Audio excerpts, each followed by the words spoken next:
Okay, good evening, everyone. Thank you so much for joining us tonight for a conversation that could not be more timely or more important. I'm Dr. Kali Namdar, Resilience Programs and School-Based Services Director at OHEL. If you're here with us tonight, it's because you care deeply about your relationship with your child, or for the educators joining us, the relationship with your students.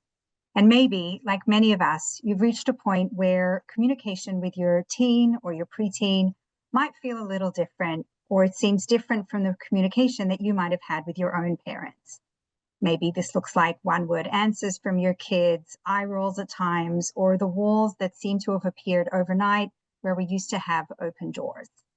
You're just not hearing me. Bridging the communication gap with your teens and preteens is the topic of tonight's webinar. Tonight, we're going to dive deep into how do we break through these walls with compassion and with understanding, not just by talking more, but by connecting better. We hope this webinar will give you practical tools and insights and bridge that gap where we can really hold space for our teens and our preteens. Tonight's webinar is part of our In It Together series to help parents navigate the mental health challenges our kids are facing today. And we're thankful to UJA Federation New York for sponsoring this series and our school partners who have helped us share this resource with the community, and to Prisma for partnering with us tonight. Stay tuned for our next webinar on May 28, Reading Between the Lines, Recognizing Red Flags and Supporting Our Teens, Ending the School Year Strong and Preparing for the Summer, as part of OHEL's Teacher and Camp Support Helpline, featuring Dr. Razel Yaish, Shoshana Farbman from Be Well Miami, and Sharon Darrett from CCSA Substance Use Prevention Education at OHEL. During the webinar, if you have any questions, please drop them in the Q&A box and we'll do our best to get to them. We'll really try to get to as many of the questions as possible. If there's a particular panelist you'd want to address your question to, please indicate that.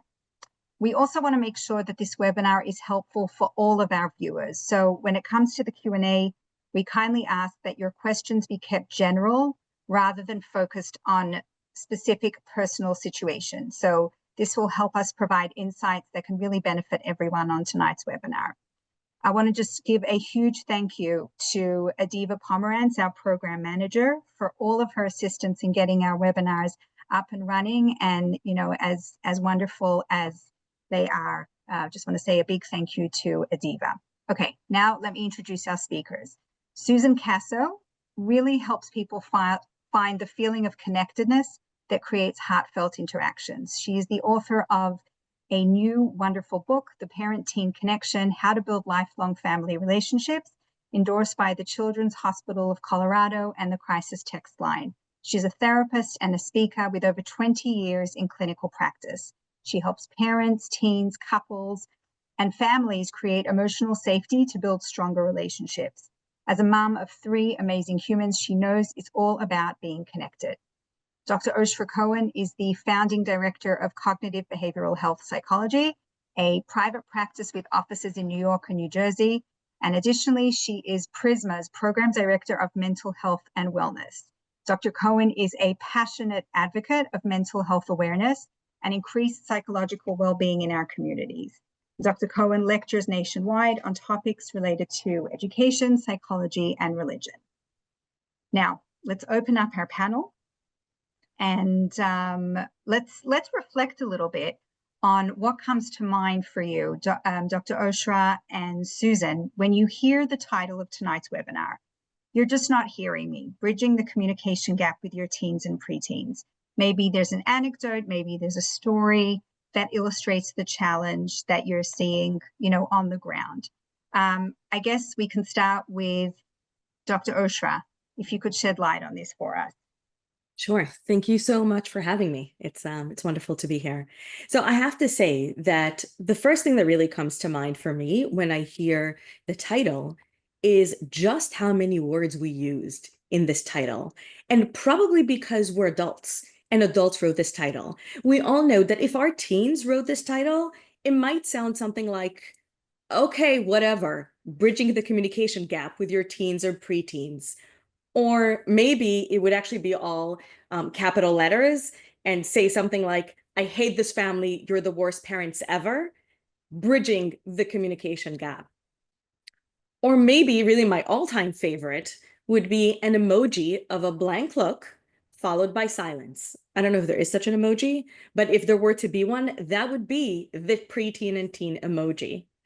The other thing that really stands out to me is that we're talking about hearing, right? I think oftentimes we think of hearing as very similar to listening, but hearing and listening are not the same thing. Sometimes as parents, we come in and we think that, well, if only my child heard me, they would agree and they might even follow or respond.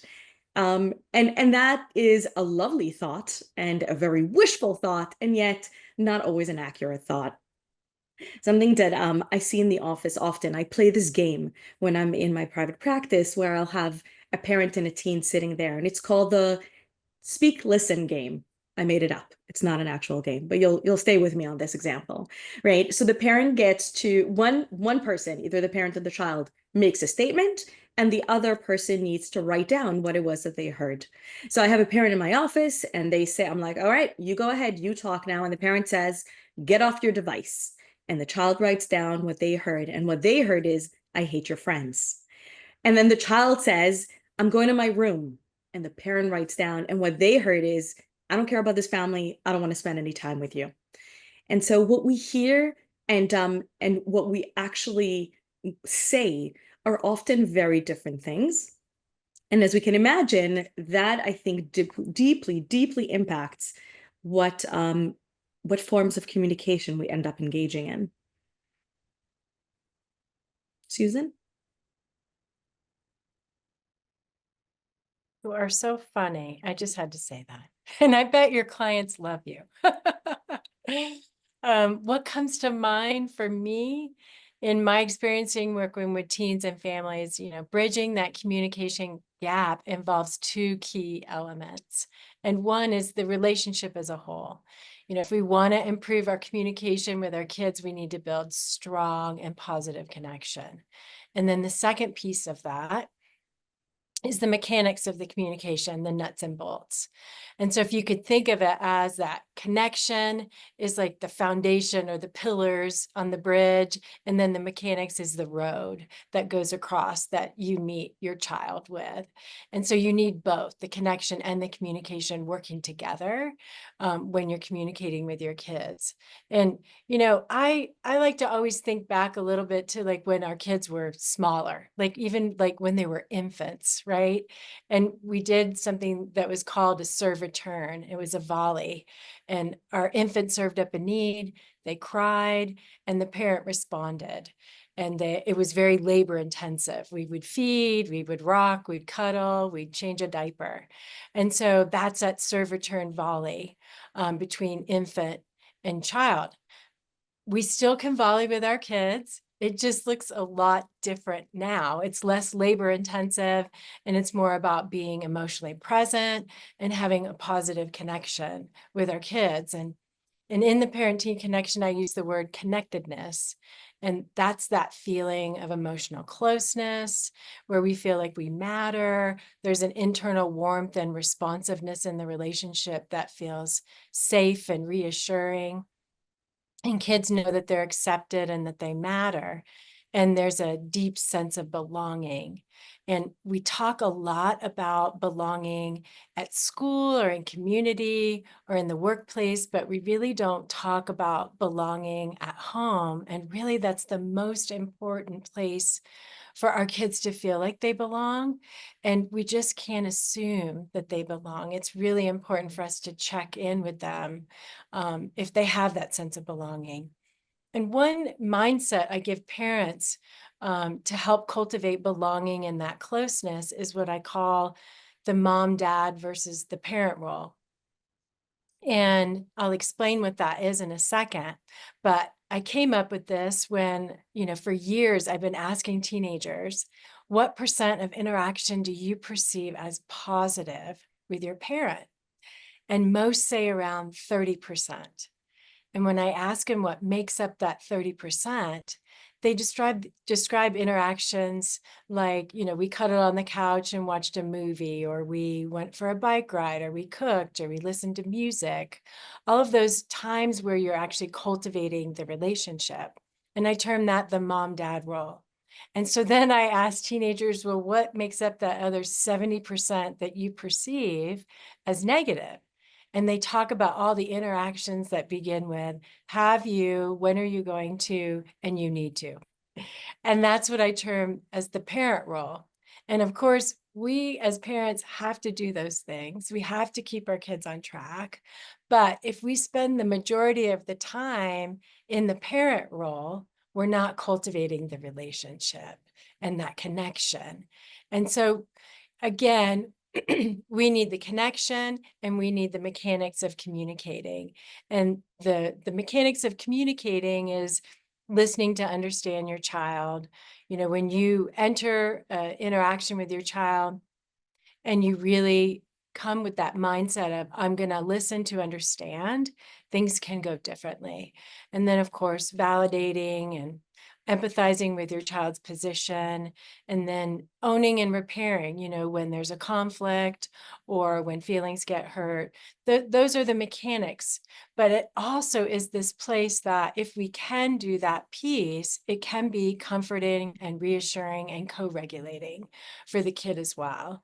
And so just really looking at both of those pieces when we're looking about, you know, bridging that gap is the connection and the mechanics of how we're communicating, and really thinking about, are we stuck in that parent role all the time, or are we spending some time in the mom-dad role with our kids? Thank you. It's a lot of food for thought there. I'll just add one more thing. Sure. Ms. Susan, as you're speaking, you know, it's bringing to mind what I hear often from teens is that they want to feel like they matter, not just that what they do matter, but that who they are matters.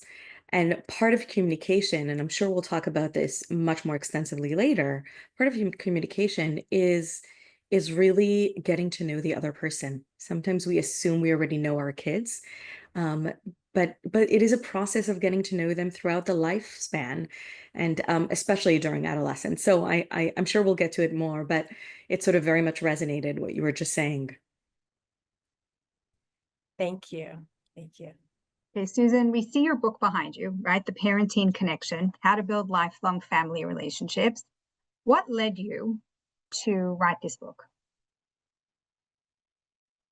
Sorry, I had to unmute.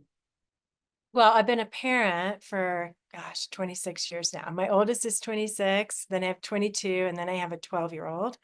And I've been a therapist for over 20 years. And so, you know, really looking at the interactions, what creates disconnection, and looking at the tools that I use in therapy and also at home to create connection and that safety between the parent and child. And I wanted to reach more people, so I put it in a book. There's so many barriers for parents to get help. You know, there's financial barriers, services, you know, availability of services, and also stigma prevent parents from getting the help that they need and the support. And, you know, we really have to look at parenting. Teens can really be isolating. You know, nobody's coming to the door anymore to drop off their kids. Kids are setting up their own play dates, or, well, they don't call them play dates anymore, but hanging out with different kids. And so, you know, before we'd be at the playground talking to parents. So parents can feel really isolated during the middle school and teen years. And, you know, we've been running a lot of book groups and they're gaining tools. But one of the other pieces that we're hearing is that parents really feel like a sense of community. They feel less alone, that they can have conversations with other parents. Thanks so much for that. Oshra, we're hearing from so many educators and from so many parents as well, that the relationships that they've had with their own parents, right? The relationships that teachers, that all of us seem to have had with our parents, our relationships with our kids just seem to be presenting in such a different way these days. And, you know, when you talk about that with a child, you know, there's the eyeing, the rolling their eyes and like, oh my God, you just like don't get it. You're like from some other generation, or like you just like, you've lost the plot. Where do you come from, right? Like what? And we often come back to the parenting practices that we know from the homes that we grew up in, right? How do you suggest we wrap our heads around that? So the first thing I think is that we have to be honest and acknowledge we are from a different generation. Absolutely. Right. The world that we all, wherever you are in life, whatever age you are, the world you grew up in is not the world that your kids are growing up in. The differences are enormous. Social media has completely transformed our communication style. So I think this fight to catch up is a challenging one, and perhaps not the right fight for us. That we don't need to always get everything. We need to create a space in which we share values with our kids, a space in which we share understanding with our kids. And having said all of that, I want to take a step back for 1 minute and remind all of us that teens are teens. Teens have always been teens. We too probably felt like our parents didn't really understand. Maybe we expressed it differently. But adolescence is a developmentally appropriate time to individuate. It is a time of separation. It is a time of growth. Children are preparing to enter into early adulthood. It is the second time in life that the brain undergoes a very large neuronal growth. The first is in toddlerhood. If anyone sees any similarities, you said it, not I. But it is the age when abstract thinking is developing, which then allows the teens to think about those big life questions like, who am I and where do I come from and what is my purpose? All these things that we really do want them to think about. And this is all good because our goal in life as parents is really to equip our children for the journey that they will be taking without us. And as we embrace some of that separation, we also want to create consistent connections and communication. Now, once we accept that this is going to be challenging, I think it's important to be able to come in and say, I don't expect this to be easy, and that's okay. We sometimes confuse hard with bad. Hard, friends, is not bad. Hard is just hard. And sometimes hard is bad, but sometimes easy is bad, and vice versa. So this is going to be challenging. It's something we're going to need to work at. That's fine. It's just a different version of a challenge of all the challenges that really come with parenting. And I'm happy to explore a little bit, Carly, if you want. We can talk about some techniques that we can use as we're attempting to create new and powerful forms of communication with our adolescents. If you want to share any of those techniques now, we can go for it. We're actually, just to let the attendees know, we have some questions coming in. We're going to get to them soon, but we're going to shift over in a minute to some practical scenarios. So Dr. Cohen, if you want to share any Sure. of those quick pointers, that would be great. Yeah, absolutely. I'll start with something that feels maybe a little simple, but I think can be really powerful, and that is just being present. Sometimes being present is the most powerful form of communication. We need to remember that our teens are engaging in, for the most part, communication that is very loud, very constant, immediate, and distracting. And so one of the most powerful things that we can offer them that is really missing in their experience is not speech, but rather very deep listening. The experience of having a parent who is truly paying attention without distractions, asking questions out of space of curiosity, not judgment, is very powerful. I know as parents, we feel that every moment is a teachable moment. And while that may be true, not every moment is a moment in which one wants to be taught. And so not every moment has to be a speech. Not every moment needs to be, and now I'm gonna tell you how to be in life. Some moments just need moments in which I'm really here. I'm really, really listening. We want to create opportunities for what we call parallel play. Not every child is going to be able to sit with you and have an eye-to-eye conversation. Some kids need to be doing other things, and through that, you're going to talk. So watching a game, doing an activity, cooking or baking together, gardening, the real version of gardening, painting, walking, doing something together, complimenting. Everyone feels good when you give them a compliment. It is an opening to a conversation. It is an invitation. Dare I say it, using their modes of communication. I know None of us really love the 5-word WhatsApps, but sometimes it's okay to meet them where they're at. Send them a meme. I know it's very uncool to be the parent who sends the meme, but it's okay. Be uncool. You don't need to be the cool parent. That's fine. And provide opportunities for connection, dinner time, watching things together, knocking on their door a few minutes before bed. Don't overlinger. No adolescent likes that, but nice and brief, in and out. And invite them to teach you how to speak their language. There are a lot of things that I, as a parent of adolescents, am learning on the go. Apparently, when you say something is fire, that's a good thing. But if you say it's brick, it's a bad thing. Who knew? Who would have ever known that these words mean such different things than what I thought they meant? But as we're communicating, I ask them, like, teach me what it means. And I teach them, oh, when I say this, that's what I mean, because they may not understand that.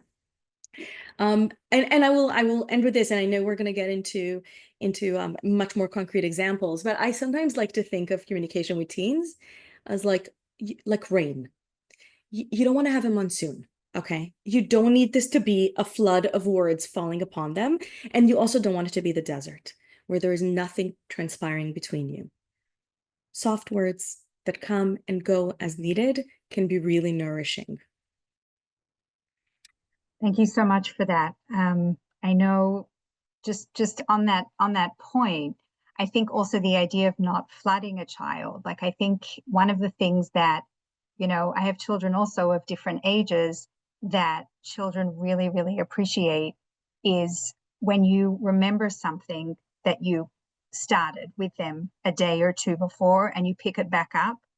And they sometimes will turn to you and say, oh, you remember that? Or, wow, thanks for remembering that. And then, that can be another conversation starter. So having said that, what we're going to do now is we have received many different kinds of questions before the webinar hopefully from our audience, people who emailed in questions. And what we've done is we've constructed some scenarios based on the kinds of questions we've received that we're going to delve into. We've got 2 scenarios prepared. Let's see if we can get into each of the scenarios if we have time for them. And we're going to get into some practical tools and skill building through these scenarios. So Oshra and Susan, what I'm going to do is I'm going to read the scenario and then we're going to try to unpack it. Okay. So the first scenario relates to a teen called Sam. A 15-year-old teenager, Sam, often responds to his parents' attempts at communication with one-word responses. Yeah, fine, whatever, no. And when his parents try to engage him in conversation, it really can often lead to frustration on both their parts, right? Sam's reluctance to open up to his parents results in he withdraws even more. And sometimes he'll refuse to come down to dinner or, slam his bedroom door after he gets home from school and just stays in his room for hours on end. And sometimes this minimal confrontation can even escalate into confrontation, and his parents can become upset by his lack of cooperation. And Sam really can often feel very misunderstood and very pressured. Okay, this has created a lot of friction in the home, and communication breakdowns seem to be happening a lot, very intensely, and very frequently. And of course, there are other children with other needs in the home.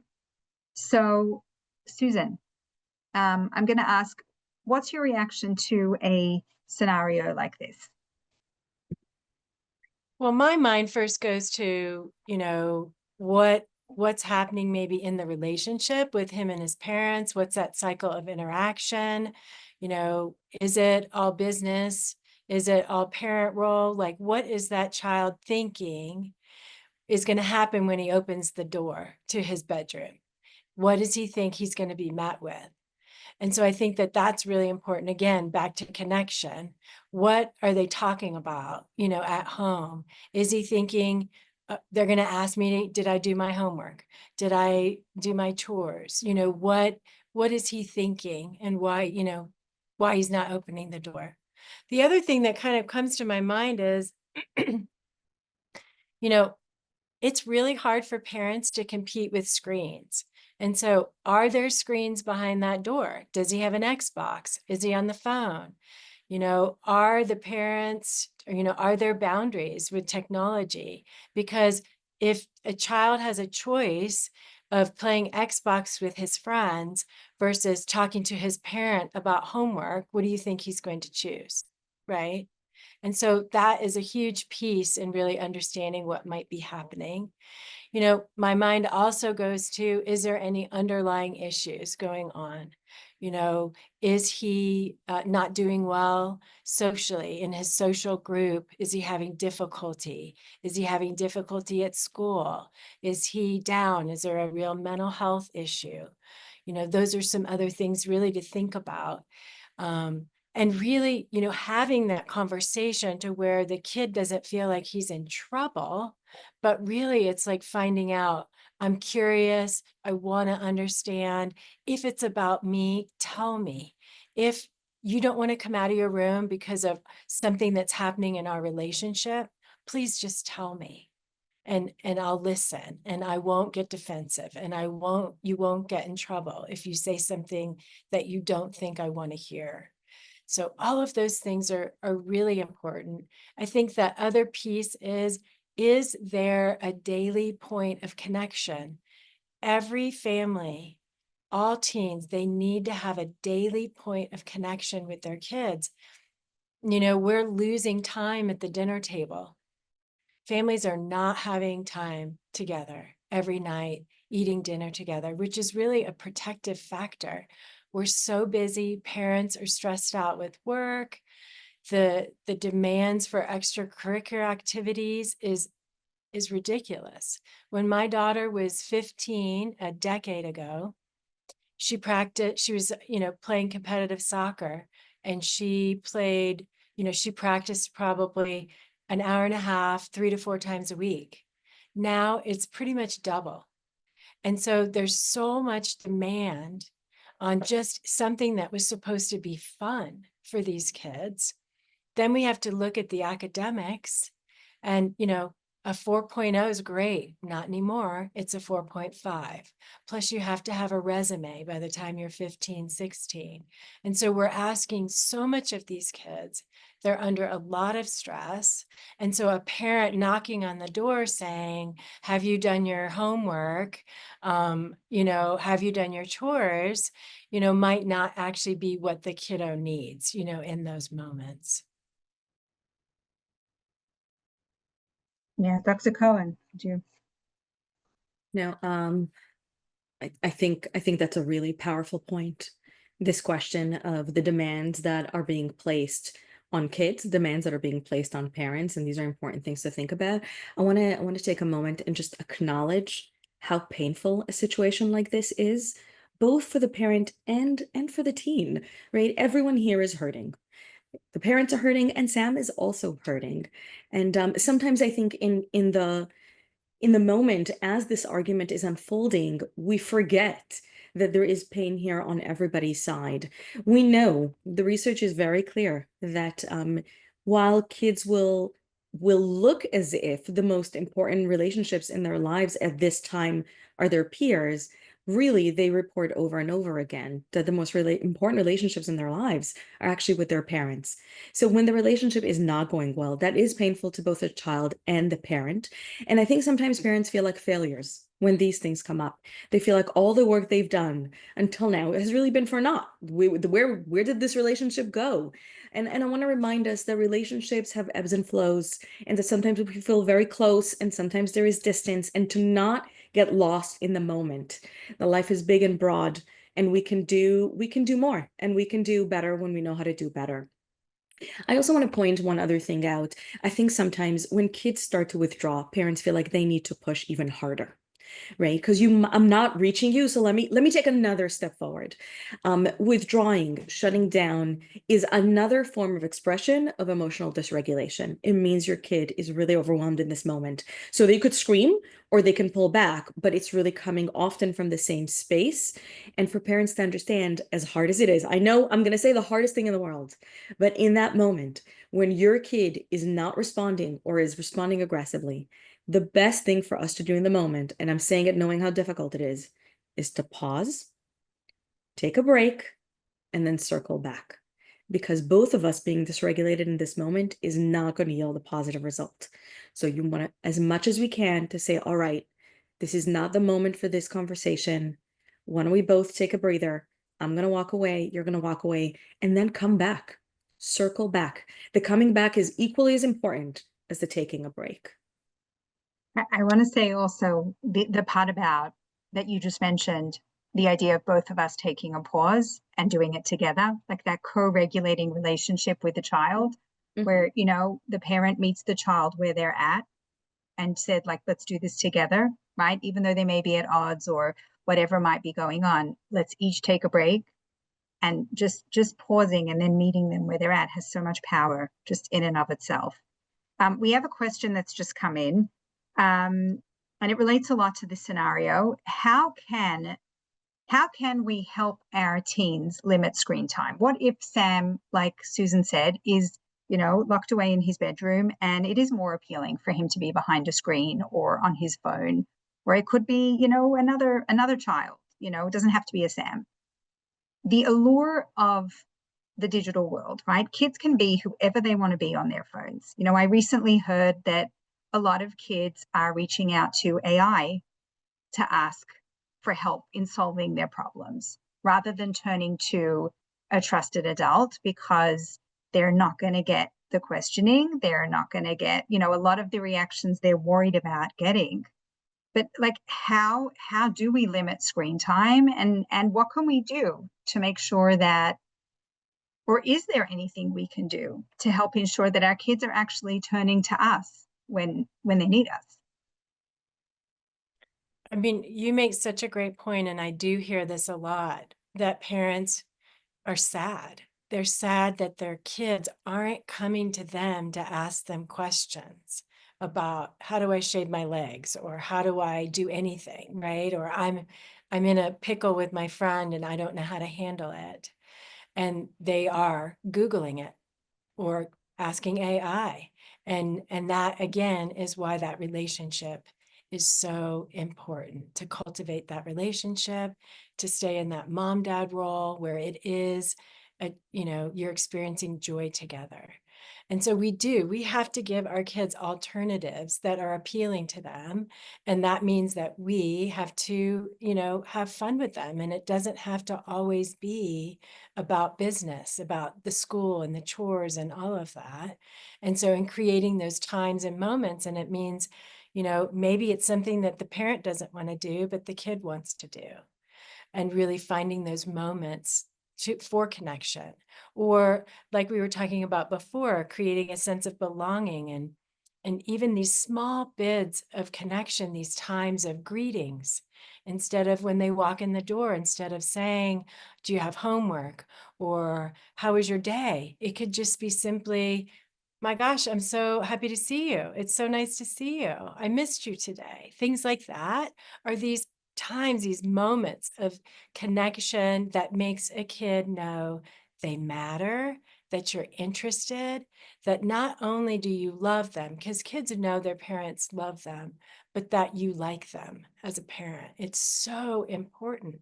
I ask that question all the time to kids, you know, when they're talking about, when I ask them, what do you think your parent thinks of you? And they'll say things that a parent is shocked about. There's so much miscommunication, not communication, or misunderstanding about how we feel about our kids. And so really making that explicit is helpful. But back to your question about the screens is, you know, obviously it's best before you give the phone to, or any screen, is to establish the boundaries. And my 12-year-old, she doesn't have a phone. She has a watch, and she won't get a phone for another year. And then when I hand her that, there'll be boundaries. There'll be no social media, no internet access. So that's obviously the most ideal.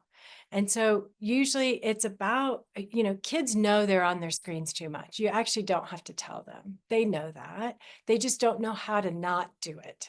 And so one, giving them alternatives, but two, asking them how much do they think they should be on their phone and how do they think they should set boundaries for themselves.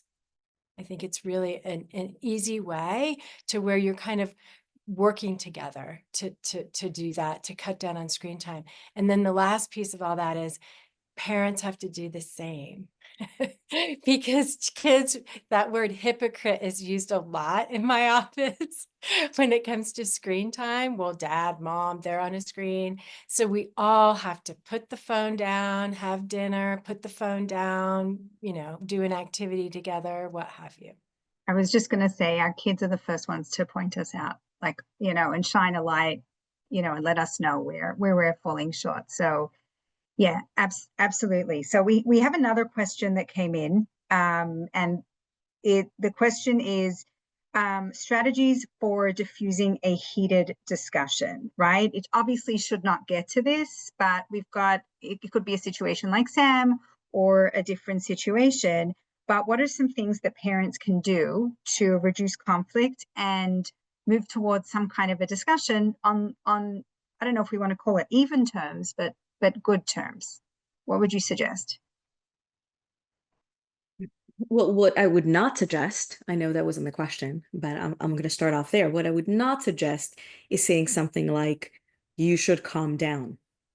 Because I don't think that statement has ever been said and resulted in someone calming down. Not the person who said it, nor the person who it was said to.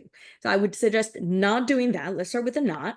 So now that we've spoken about what we shouldn't do, what is happening in that conversation, right? Let's take a step back for a minute and we're all going to break this down together.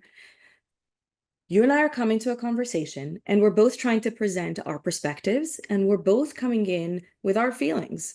Here's how I think and feel about this. And here's how I think and feel about this. And the spaces where it falls apart are the spaces in which someone's feelings are not heard anymore, right? We've lost sight of the feelings and now we got hung up on other things. And the power of the moment as a parent is being able to reorient, because we do have the capacity to do that, and say, okay, the feelings here have gotten above and beyond what we want them to be. And instead of staying fixated on content, let me take a moment and say, I see you're really upset right now. I'm not sure what it was that I said that created this, but I really want to understand. Let's put aside this conversation for a minute and just tell me what happened, right? What happened right now? I know I'm also upset. I will share that with you too, why I'm upset, but I want to hear from you. What was it in this moment? Where did things fall apart for us? This is a collaborative space. We're going to talk about this together. I think we like to think of ourselves as rational people who have feelings. And as we all know, we're really emotional people who can think rationally. That's a much more accurate description for all of us, and certainly when we're interacting with our kids. And so being in the moment, being able to say, what is the emotion in the room? How do we help everybody contain? Sometimes it might mean stepping away. Sometimes it might mean, okay, I'm going to take a breath, and modeling that behavior to your child. Saying out loud, this is what we call it, living out loud. Saying out loud to your kid, I'm feeling really frustrated right now by this conversation. Give me a second. Okay, I don't need to be frustrated. Okay, I'm with you. But I said it out loud. I just modeled for my teen, here is something you can do when you feel this way. And being able to really say, like, okay, so I said this and I hurt your feelings. I'm really sorry. I didn't mean to do that. I was just explaining, or I was just trying to understand, right? It's okay for us to be in the emotion and not be afraid of that. Can be a very powerful tool towards reducing the reactivity in the moment. Yeah, we have just another comment that's come through. When we're talking about tech limitations or screen time or anything else like that, it's very difficult to have those same limitations, right, that we spoke about for a 16 or a 17-year-old who is always on their phone. And maybe we, the parents, are always on our phones too. Who knows? Whatever the case is, we've got a child here, a teenager, who is really always on their phone. And how do we work towards setting boundaries? We know, right, that our prefrontal cortex, we often teach this to the kids, isn't fully developed till we're 25. So that makes it harder for us to really have that executive function and have that, being able to inhibit something that they just really want to do. So how do we set those boundaries for a teenager that really may lack that self-control? Well, I mean, in the end, we are the parent, right? And so we do have to set boundaries. And, the same is with the phones, that we do have to set those boundaries. No phones at night. You have to plug them into the kitchen. Um, no phone during the dinner time, no phone at school. And so again, we as parents have to establish those boundaries, and we might see some tantruming because, if I had one kid here last week, he was on his phone for 12 hours one day. 12 hours. And I said, did your parent know? And the parent wasn't present, so they didn't know. And he felt horrible. I mean, he actually felt bad. And so we do have to remember that boundaries do mean that we love our kids. They do know that if there are no boundaries, that, sometimes they can feel unsafe and a little bit out of control. And so that boundaries are okay to have with our kids. I sometimes say this to parents, like, if this was candy, would we still be asking the same question? Or would you be like, no, you cannot eat candy all day long. It is not that different than candy. Yeah. And I'm not trying to minimize that, that this is easy to do. I so am not, saying that. It is hard. Again, I have kids of my own, so it is hard to establish those boundaries, and really sitting down with your kid when they, create it with you, they have more buy-in, they're more likely to follow what the boundaries are. But you can't be on your phone for 8 hours a day. And what I say to kids all the time, I say, right now, you're actually living in someone else's life. You're watching other people live their life instead of living your own. And it hits them. They're like, you're right.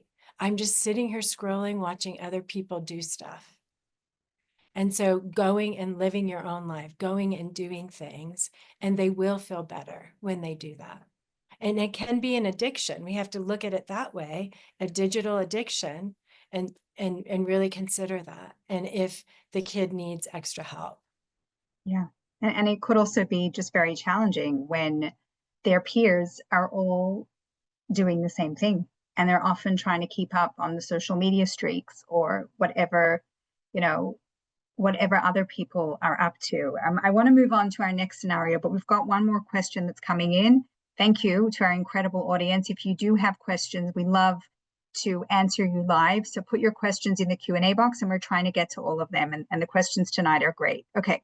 Why the saying, you do what I say because I am your father or because I'm your mother? Why doesn't it work anymore, right? We think back to when we were kids and maybe things were simpler back then. We can often catch ourselves in the thought of, well, if I would have said this when I was your age, and then we can just watch our kids roll their eyes, right? But this idea of do what I say because I'm your mom, do what I say, or do what I do because I'm your dad, or go to your room, right, in the middle of a heated discussion. Like, how do we, when the kid's position is just often really disrespectful, like, why are these things not working anymore? Or why might we have to, or why should we cling to these and say, no, this is what we really believe, like, you need a timeout now? Are we in a different space at the moment? Can we go back to these techniques? What do you both think? I don't know that I'm going to have a very good answer, but here's what I'll say. First of all, oh, for the days when you got to say, I am your mother, do as I say.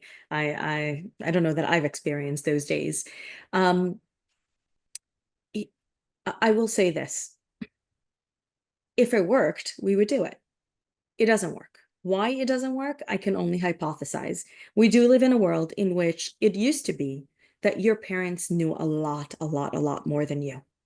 And today, we can ask ChatGPT, and in 2.5 seconds, my 17-year-old has more information about any topic on this planet than I have in my own head.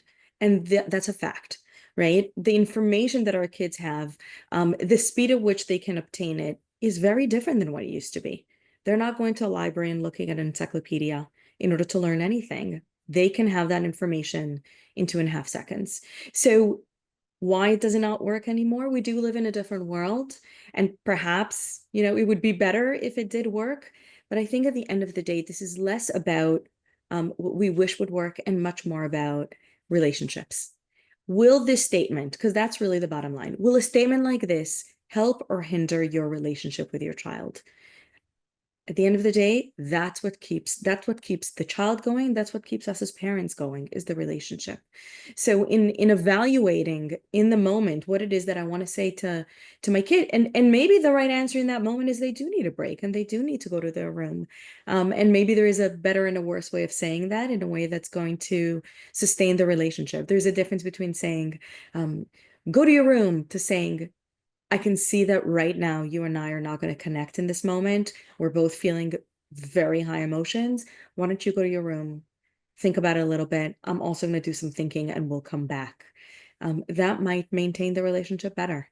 But Susan, I'm curious to hear what you have to say about this. Well, I mean, you said it right off the bat. Kids have more access to information than any other generation. They know what good communication is. They want to be heard, their feelings validated, just like all of us. And so when they see, they want their, I just said feelings heard, but I'm going to give an example. When, long ago, when our parents were mad, they might be slamming cabinets or giving us the silent treatment. And we as kids, we left. We were like, I'm out of here, right? Like, I just got to keep my distance until she or he calms down. And then we'll just brush it under the rug, right? And we won't talk about it. And that's how we handled conflict a lot of the time, or when our parent was mad. Now kids will label that. They'll say, oh, mom, dad's being passive aggressive. They know so much more information than we did. And I think that that is one of the pieces that comes in when we're communicating with our kids. And I think sometimes it comes across as disrespectful, but from the teenager, when they call the parent on these things, just like in this case of, you can't just tell me that and not tell me why. And because they have so much information about what is good communication, psychological jargon, they're kind of armed. And then they speak up. And so it's hard for a parent. I totally get it. Just another comment that's coming in. Many parents are trying to be liked and trying to be friends with their kids. People talk about this idea of gentle parenting as well, right? Like that's something that's also quite controversial at the moment. And really that being friends with your child, it could be really also affecting the parental authority. I don't know if we have an answer for that right now, but just keeping that in mind is just, food for thought. I'm going to move on to another scenario, okay, where we've got another child that we're going to present now, Tamar, who is in a different position than the Sam that we just spoke about, okay? So in talking about Tamar, we're talking about a situation where the communication with this particular child, with Tamar, can seem overwhelming. So let's flip the situation a bit. Tamar is a 13-year-old girl. She has a very strong need to share with her parents, right? Whether she comes home from school, she just, gushes with every single thing that happened about her day, her reflections, her thoughts about her friends, her teachers, her feelings. And this Tamar seems like she's constantly seeking reassurance and validation from her parents, right? Her parents can feel very overwhelmed by her neediness, by her emotional demands, and just like information that just keeps on flowing. But they want to be supportive of Tamar and they want to be there for her. And there, again, are also other children in the home that also have needs. Tamar's need for attention and engagement can leave her parents feeling a little bit drained. And it can also cause a strain in the relationship with the other children at home as they're trying to balance how much, Tamar is putting on them, as well as their own personal lives and their work and everything that they've got going on, with Tamar's needs and the needs of the other children in the home, right? Tamar's parents, they want to be there for her. They want to nurture her. She's coming to them with a lot of information, and maybe there's a Sam in the house too, who knows? But they really struggle with the intensity and with this child's constant need for attention and constant need for connection. Okay.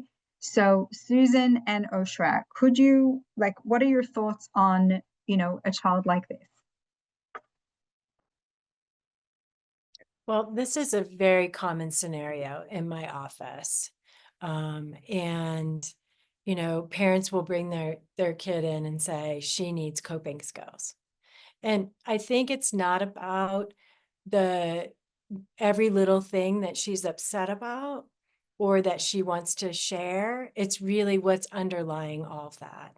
And it sounds like, I think it's great that she's reaching for her parents. I do want to say that. And that speaks highly of her parents, that they have created a relationship where she can tell them things and reach for them. So I definitely want to acknowledge that. But in doing this is really helping the kid to figure out how can she do some things before? How can she work on self-regulating herself before she gets to that point where it's so heightened that she may have to talk to her parent? And so really working with her, and I always start with the body. What's happening in your body? Where do you feel, when you get into this place? Where is it? Is it in your chest? Is it in your stomach? Some kids have it in their throat. And working with her to understand that that's that moment when she feels that she needs to go into regulating herself. And not because she's in trouble, but because this is a lifelong skill that she's going to need to have. And so her working with her parents or with a therapist of what are some of the things that you can do to help regulate yourself? Is it breathing? Is it movement? Is it music? Is it shooting hoops or jumping on the trampoline? Like all of those things. I always work with kids on forget the why and regulate. Because sometimes when you're stuck in the why, you spiral more, you ruminate more, trying to figure out why you're so in fight or flight. And so just forget that why and start regulating. And parents can do it in a way where it's not that I don't want you to come to tell me these things, but you do look like you're under distress, and we need to help you manage that. So you're saying to kind of take that overwhelming need for connection and channel it into, that want to do something and to reach out to teaching skills. Yeah, because and again, this is such a short, brief, take on this, but I'm hearing like that connection, but it also feels like she's needing something, some reassurance, some comfort. She has to share to feel better, to regulate. That's kind of how I was taking the scenario. Mm-hmm. Yeah. Great. Okay. Oshra.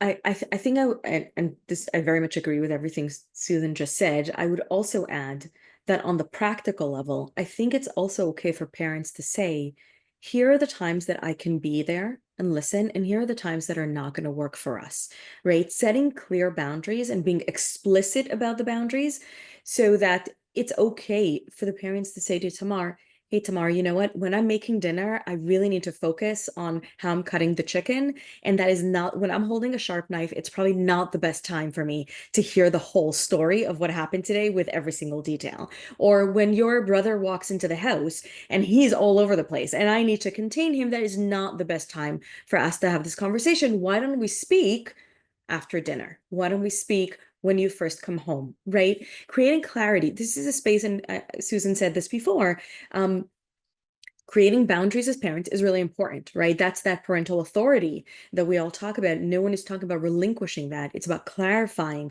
where are the spaces where I can, and where are the spaces where I trust that you have the ability to do this on your own, right? It's both messages being sent. Thank you. Susan, do you think teens like this are often aware of how much attention they're demanding? I think she's probably well aware of it. And I probably also think she might feel hopeless in what's happening. And so she's reaching. But that's my guess from my experience with other kids. Yeah. Okay. There's a comment that's just come in here. Thank you to our wonderful audience. In this generation, it seems like kids feel like we as parents or educators must earn their respect, as opposed to in the past where respect was the baseline, right? So any thoughts on that comment? Well, I do hear that. I hear you, mom, dad, whoever just said that. Again, I think it goes back to information, that they have access to so much information. They know what good communication is. They know what good mental health is. They know lots of things. And so I think that they see respect as a two-way street, and they want to feel that from their parent. And they know that their parent wants to feel that from them as well. And I'll add to that that perhaps it used to be that respect was based on knowledge. And I wonder if today respect is really based on values. That when our kids, when our students look at us and they can say, okay, this is someone who lives by their values. This is someone who's modeling a behavior that I know is admirable, then that's something I respect. And that's not something that ChatGPT can give them. ChatGPT can do a lot of things and can say a lot of things, but ChatGPT is not going to be the thing necessarily to model the values as of now. So I think we have a good window here to maximize on that. Yeah, we've got another comment coming in, and I see some other comments that relate to this. I think what we think of when we talk about respect, right, and what our kids think about when we talk about respect, might be a little, I don't know if we're always on the same page. That's the first thing just to think about. And the second thing to think about is, you know, when we say, oh, when I was a child, or when I was there, I keep coming back to this idea of, that's like a trigger for so many of our children. And I think we need to also just remind ourselves how important it is for parents to have their own support and not look to their children to validate them, or, to get that off their chest, and make those kind of comments. I think if this is something you're really struggling with, I encourage you to, reach out to someone, have someone to talk to, whether it's, reading a great book like Susan's book, or, joining a parenting book club, or something, or find your person to go to, and, find your own support, find your own outlet. I think that that's something really important. And I think when we model that for our kids, when our kids see that when we're struggling with whatever it might be, I think that they respect that. But I will also say that, when we talk about like the biblical sense of talking about values, like honoring, like respect, I think in our Jewish tradition, this comes up a lot. And this is something also that the kids are learning about a lot in our texts, and a lot within Jewish, subjects that they may be taking, and other work as well. So, I think we could be here for a very, very long time tonight, talking about honoring, talking about respect, talking about like where things may have broken down. But I'm seeing another great comment coming in about parents needing to get off their phones to be present as parents, so our kids don't go searching for information from other people or online, right? A present parent is more likely to be viewed as the parent. I hear what people are saying. I personally will never forget, I had a professor in college who always told us that before he met with a patient, what he would do is he would physically take his phone and he would turn it off and he would put it in his drawer, and then like actually show them that I'm here, I'm present with you. And sometimes doing that with our children, just saying, you know what, 1 second, I'm just going to turn my phone off, or flip it over. Now let's talk. And when they see you actually doing that with them, that can make really the world of difference. So I've got another question that relates to this scenario, Susan. Many parents often feel guilty, right, when they can't meet their teens' emotional demands, right? Or their children can actually say things that can make a parent feel guilty. And sometimes our kids know how to really, play those cards. How can parents address the feelings of guilt that they might have and find solutions that can work?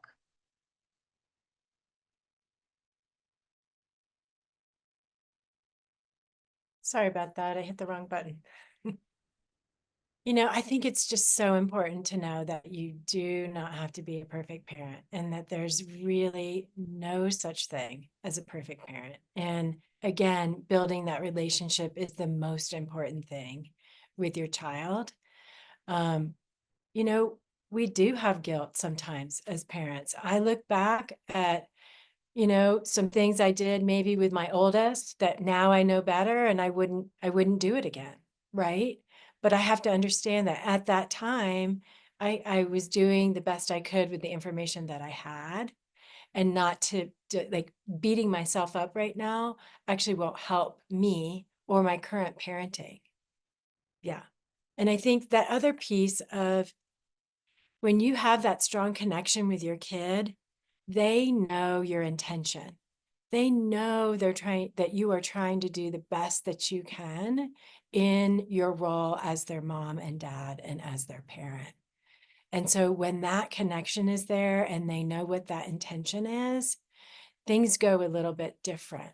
And I'll even just use the example of, you know, sometimes we'll say things to our kids and it lands as being critical or judgmental. If you say to your kid, my intention is never to criticize you or to judge you or make you feel bad. And so if that ever happens, just tell me, because I may have said something and I didn't think it would land that way with you, but it did. So just be explicit. Just tell me when I hurt your feelings. And so it's that back and forth, that understanding and really being explicit in your communication with your kid. They know what your intent is, and it does make things go a little bit smoother. Right. Thank you. We have many, many questions coming in the Q&A. We're going to do our best. I'm actually just going to summarize some of the questions that are coming in and try and group them together just so we can try to address the questions that are coming in. Oshra, I want to ask you, at what point should parents consider getting, outside support, getting a therapist or working with a professional to support their child? It's a really good question. And in a typical psychologist fashion, my answer will be it depends, which is obviously the most annoying and frustrating answer one can get. But let's try to reduce some of the annoyance of this response. If a child seems down, withdrawn, very anxious, or if there's been a behavioral change, a change in sleep or appetite, and that's what's causing a lot of conflict, it is time to consult a therapist, and sooner rather than later, because they may be struggling with something that's really beyond the parent's purview to help and support them with. Sometimes parents will come to me and say, I don't understand what the problem is. I speak to the teachers and everything is great, right? At school, this child is an angel. Then they come home and it's a nightmare, right? So what that might indicate to us is that kids are holding a lot of things together at school. And once they come home, they can sort of relinquish. And you're seeing all of that stress and the dysregulation come across. And maybe they need some more skills to help them get through the day in a way that's not going to be as overwhelming to them. In general, I think we tend to wait until things get really bad before reaching out for help. And then obviously it's a little bit harder to repair the relationship. So do you need, it's sort of like the short and the long of this, do you need to see a therapist after the first argument? No, you don't.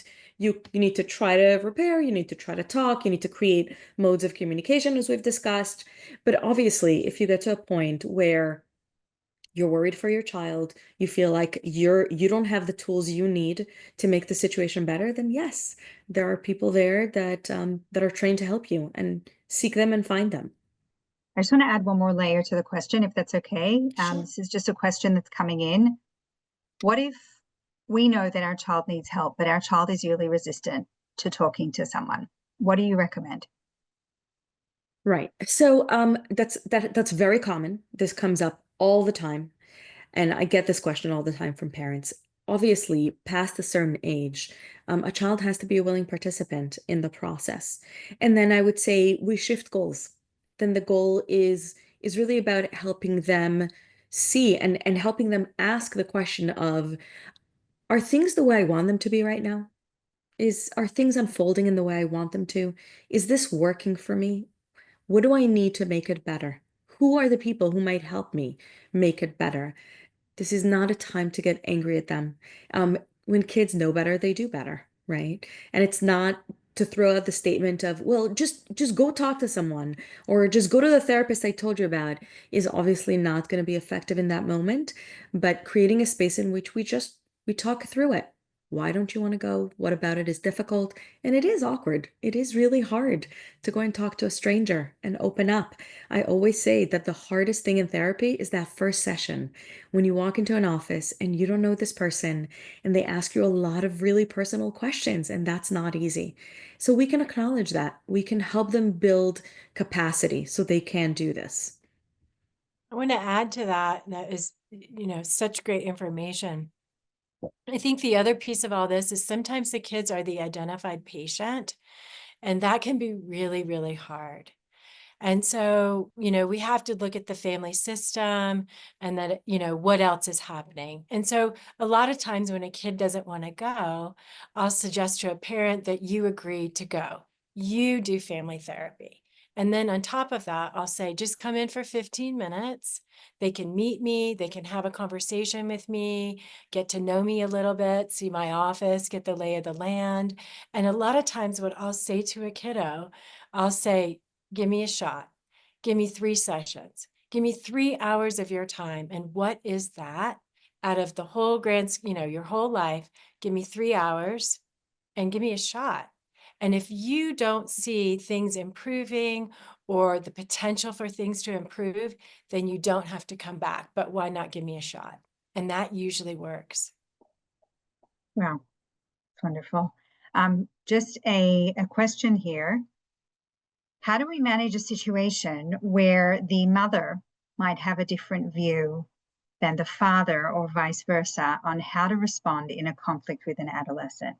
I think this is a webinar in and of itself. But if either of you have some thoughts on this.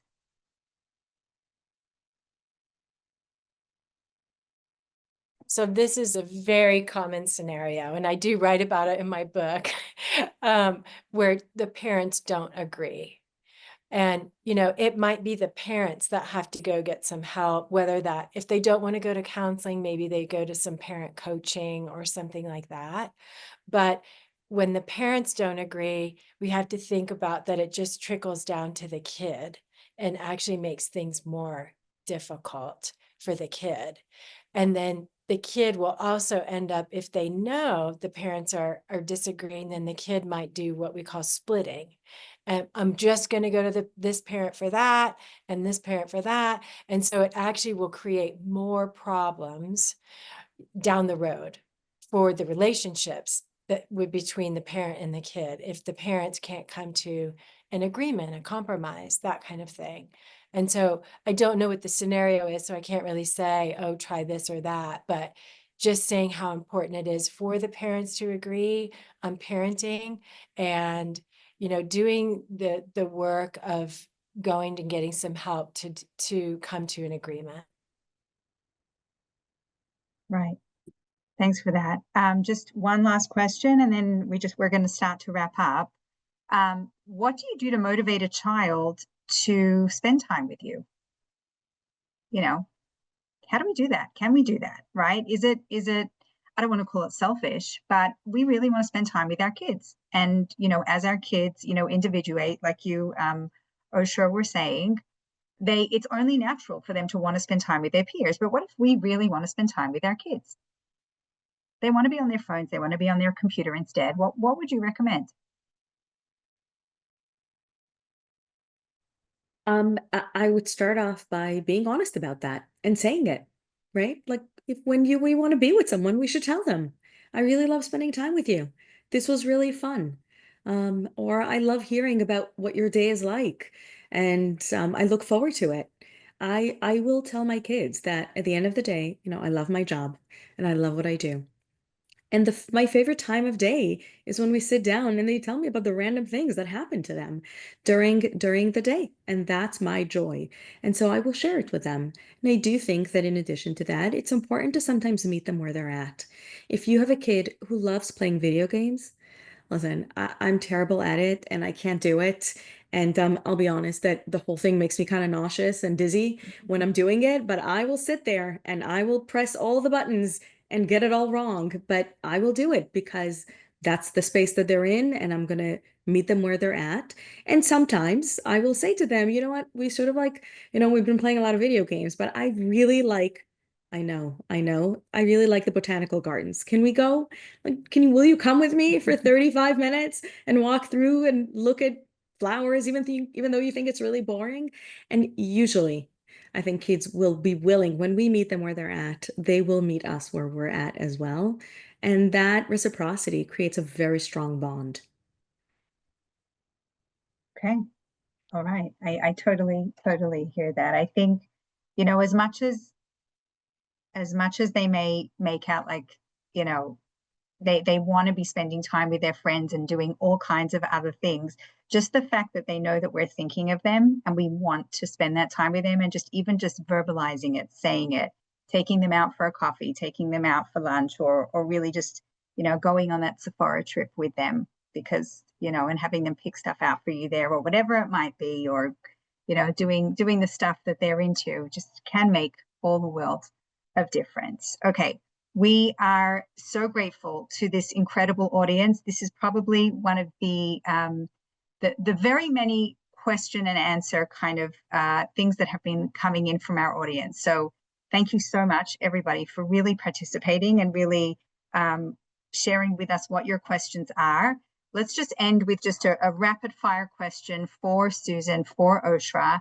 If you could just share with us just one or two just takeaways, like really key takeaways that you would love to leave us with tonight on this topic, what would they be?